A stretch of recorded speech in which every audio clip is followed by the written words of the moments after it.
উপরেই নিয়ন্ত্রণ তারা চাপিয়ে রেখেছেন, তাতে আসলে নিম্ন আদালতও কিভাবে ফাংশন করছে সেগুলোর উদাহরণ দিতে গেলে আপনারা ভয়ে আটকে উঠবেন।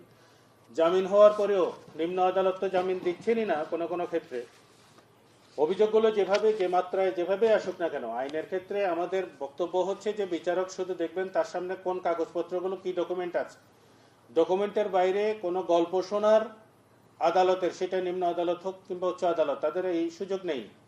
তাদের সামনে কি আছে, কি উপস্থাপন করা হয়েছে, সেটার ভিত্তিতে আসলে সিদ্ধান্ত দিতে হয়। ওনারা তো এখন শুনতে বাধ্য হচ্ছেন, অনেকেই প্রত্যক্ষ এবং পরোক্ষভাবে চাপের মধ্যে রয়েছেন। যখন তখন কোনো রকমের প্রক্রিয়া অনুসরণ না করে একে ছুটিতে পাঠানো হচ্ছে। এই প্রক্রিয়াগুলো যখন বলবৎ থাকবে তখন তো বিচারকের নিজেরই হচ্ছে নিশ্চয়তা যখন থাকবে না, তিনি আমার অধিকার বাস্তবায়নের জন্য কাজ করবেন কীভাবে। নিম্ন আদালতে জামিন দেয়নি, উচ্চ আদালতে জামিন হওয়ার পরেও জেল গেট থেকে বেরোচ্ছে না, জেলখানায় আটকে রেখেছে 5 দিন 7 দিন পর। কেন? আমার নিজের অভিজ্ঞতার কথা বলছি। খাগড়াছড়ির একটি 5টি মামলাতে আমরা জামিন করিয়েছি একজন সাংবাদিকের, যিনি নিউজে কাজ করেছেন, এক সময় সমকালের সাংবাদিক হিসেবে কাজ করছেন, এখন খাগড়াছড়ির প্রতিনিধি। 5টি মিথ্যা মামলায় তাকে জড়ানো হয়। 5টি মিথ্যা মামলায় জড়ানোর পরে যখন আমরা বেল বন্ড সাবমিট করলাম, কারাগার থেকে বলা হলো 5-6 দিন পরে আরেকটা মামলা আপনার নামে আসবে, সে কারণে আমরা এখন ছাড়তে পারছি না। এবং গতকালকে খবর পেলাম আরো 5টি মিথ্যা মামলায় তাকে জড়ানো হয়েছে। আদালতের স্বাধীনতা আমরা কিভাবে ব্যবহার করছি এখন? একজন সাংবাদিকের বিরুদ্ধে মামলার পর মামলা হচ্ছে, কেউ বলার নেই এগুলো নিয়ে।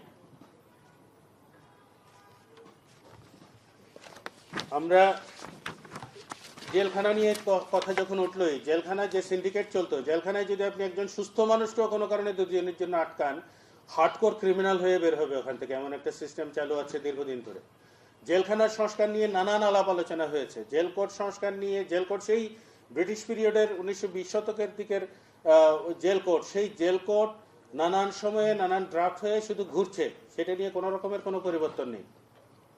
সিন্ডিকেট করে যদি আপনি ওখানে সিন্ডিকেটের হাতে যদি দায়িত্ব না দেন, হাইকোর্ট থেকে জামিন হওয়ার পরেও এই সিন্ডিকেটের কাছে টাকা না দিলে কোনোভাবে বের হওয়ার উপায় নেই।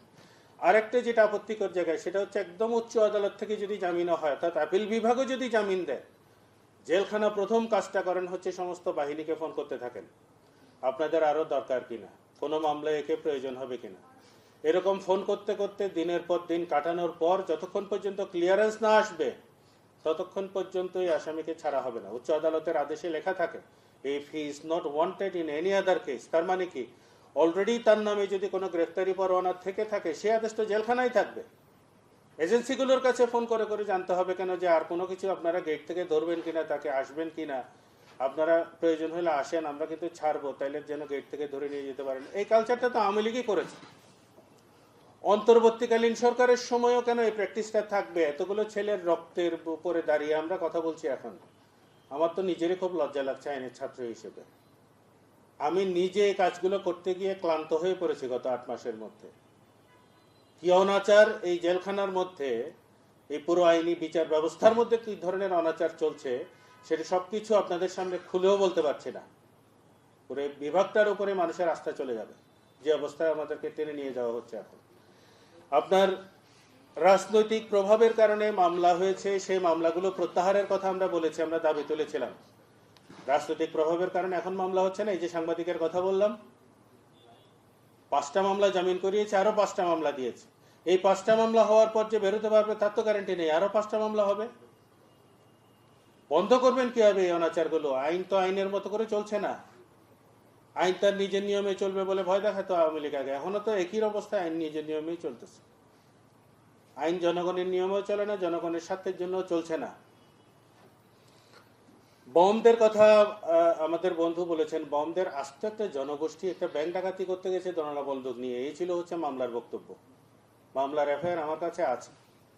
তাদেরকে জামিনের জন্য চেষ্টা করেছি, ভয়ে কেউ আমার সাথে যোগাযোগও করে না। কাদের ভয়, কিসের ভয় বুঝতেই পারছেন। জামিন চাওয়ার মতো পরিস্থিতি পর্যন্ত নেই। একটা শিশু জন্ম নিয়েছে আদালতের মধ্যে, তো অধিকার কি শুধু আমাদের সমতলের লোকজনের?